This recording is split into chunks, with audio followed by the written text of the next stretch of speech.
फिल्मी अड्डा गसिपदेखि बक्स अफिससम्म।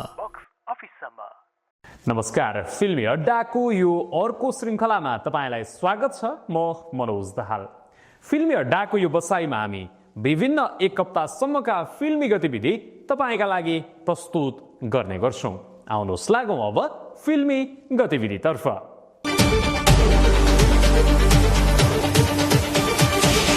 फिल्मी अड्डा गसिपदेखि बक्स अफिससम्म। क्रिसमसको अवसर पारेर बिहिबारदेखि नेपाली कथानक चलचित्र मुगलान प्रदर्शनमा आएको छ।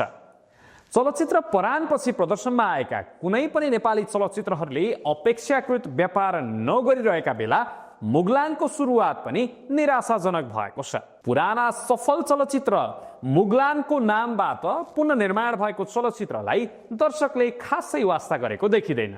आउनुहोस् लागौँ यो रिपोर्टतर्फ।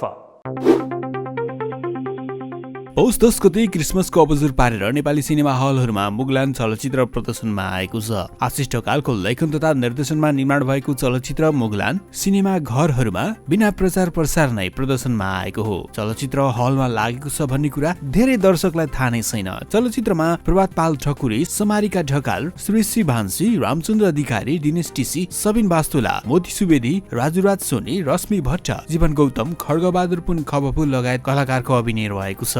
2052 सालको कालखण्डमा आधारित चलचित्रले राजनीतिक द्वन्द्व र गरिबीका कारण परदेशिन बाध्य युवाको कथा भन्छ।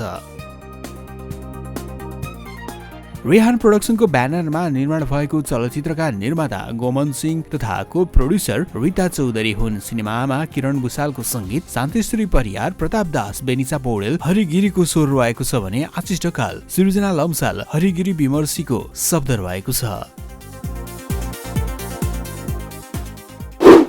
चलचित्र द ब्लू लाइटको प्रदर्शन मिति हेरफेर भएको छ। 12 मङ्सिरबाट पोस्टपोन भएर पुस 10 गते पुगेको यो चलचित्र अब पुनः मिति नसर्ने हो भने आगामी माघ 16 गतेबाट प्रदर्शनमा आउने पक्का भएको छ।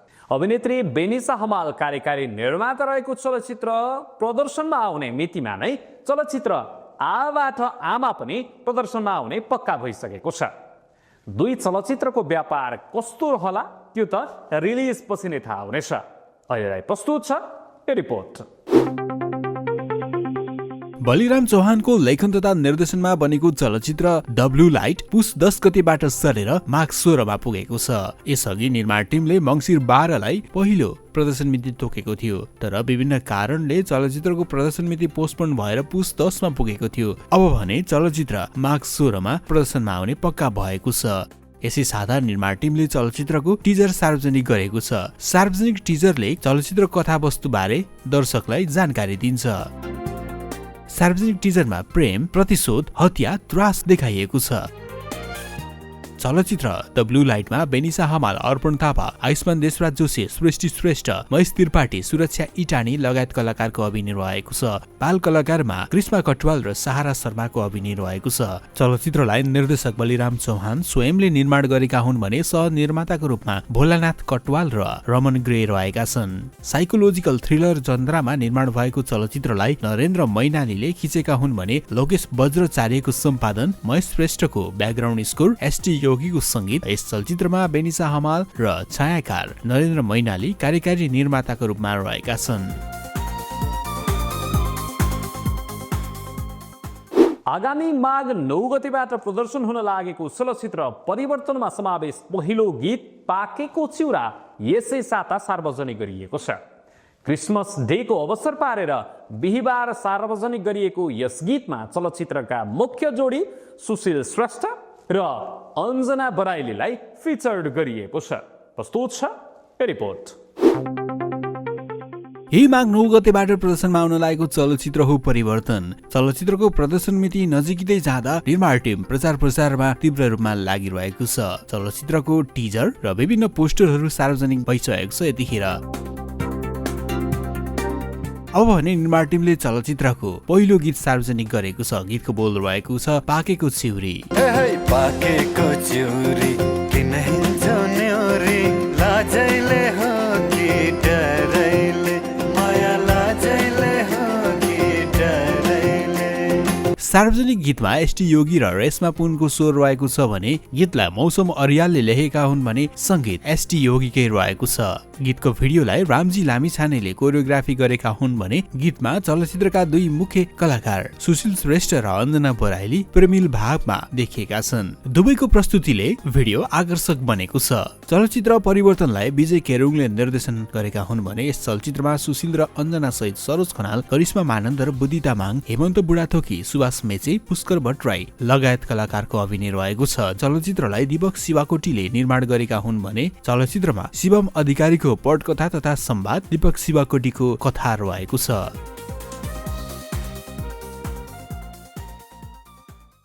इटहरीमा अन्तर्राष्ट्रिय चलचित्र महोत्सवमा नेपाली चलचित्र विषयक अन्तर्क्रिया कार्यक्रम सम्पन्न भएको छ। नेपाल चलचित्रकर्मी महासंघ कोशी प्रदेशको आयोजनामा भएको उक्त कार्यक्रममा नेपाल इन्टरनेशनल फिल्म फेस्टिभलका चेयरपर्सन तथा चलचित्र निर्देशक केपी पाठक मुख्य वक्ताका रूपमा थिए। आउनुहोस् लागौं यो रिपोर्टतर्फ। इटहरीमा अन्तर्राष्ट्रिय चलचित्र महोत्सवमा नेपाली चलचित्रको उपस्थिति र सम्भावना बारे केन्द्रित अन्तर्क्रिया कार्यक्रम सम्पन्न भएको छ। चलचित्रकर्मी महासंघ कोशी प्रदेशको आयोजनामा तथा महासंघका अध्यक्ष अरुण कुमार प्रधानको संयोजनमा आयोजित उक्त कार्यक्रममा नेपाली चलचित्रलाई अन्तर्राष्ट्रिय मञ्चसम्म पुर्याउने भविष्यमा गहन छलफल गरिएको थियो। कार्यक्रमका मुख्य वक्ता अन्तर्राष्ट्रिय चलचित्र महोत्सवका अध्यक्ष तथा चलचित्र निर्देशक केपी पाठकले नेपाली चलचित्रको विषयवस्तु, प्रस्तुति र प्राविधिक पक्ष अन्तर्राष्ट्रिय स्तरसँग प्रतिस्पर्धा गर्न सक्ने अवस्थामा पुग्दै गएको बताए। उनले भने हामीसँग कथा छन्, मौलिकता छ, अब आवश्यक भनेको अन्तर्राष्ट्रिय महोत्सवको मापदण्ड बुझेर त्यस अनुसार चलचित्र प्रस्तुत गर्नु हो। सही प्लेटफर्म र रणनीति अपनाउन सके नेपाली सिनेमा विश्व बजारमा स्थापित हुन सक्छ। अन्तर्क्रियामा बलिउडका विभिन्न चलचित्रमा काम गरिसकेका तथा दर्जनौं नेपाली चलचित्र निर्देशन र अभिनय गरिसकेका कलाकार तथा निर्देशक बन्नी प्रधानले अनुभव सार्दै अन्तर्राष्ट्रिय महोत्सवमा चलचित्र पठाउँदा अनुशासन, समय व्यवस्थापन र प्रस्तुति शैली महत्त्वपूर्ण हुने बताए। उनले भने महोत्सवमा फिल्म पठाउनु मात्रै ठूलो कुरो होइन, त्यहाँ फिल्म कसरी प्रस्तुत गरिन्छ,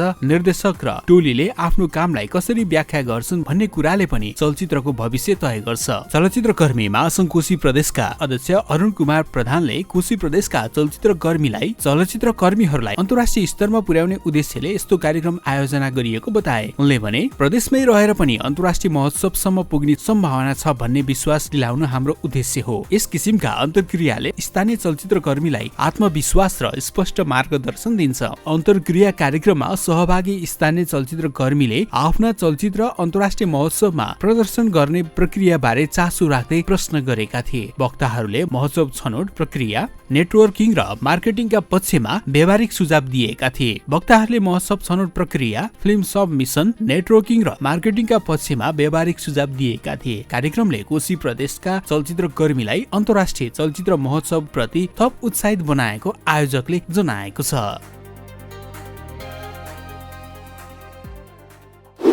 यिनै फिल्मी गतिविधि सँगसँगै हामी फिल्मी अड्डाको अन्त्यमा आइसकेका छौँ। तपाईलाई फिल्मी अड्डा कस्तो लागिरहेको छ प्रतिक्रिया दिन नभुल्नुहोला।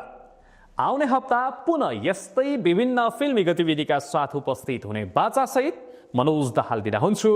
नमस्कार।